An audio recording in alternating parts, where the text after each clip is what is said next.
আমরা অবশেষে দীঘার জগন্নাথ মন্দিরে পৌঁছে গেলাম। সবাইকে একটু দর্শন করিয়ে দিই জগন্নাথ মন্দির। এখনো আমরা ভিতরে যাইনি। দেখো বিশাল বড় লাইন। এই যে আমরা বিশাল বড় লাইনের ওপরে পড়েছি।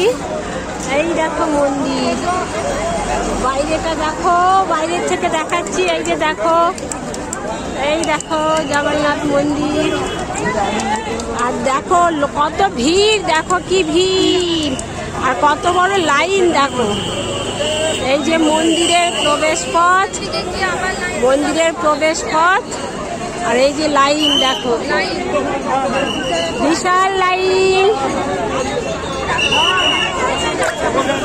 এই যে জগন্নাথ মন্দিরে চলে এসেছি দীঘার। জয় জগন্নাথ দেব, জগতের নাথ জগন্নাথ। দেখো কত লাইন বাবা।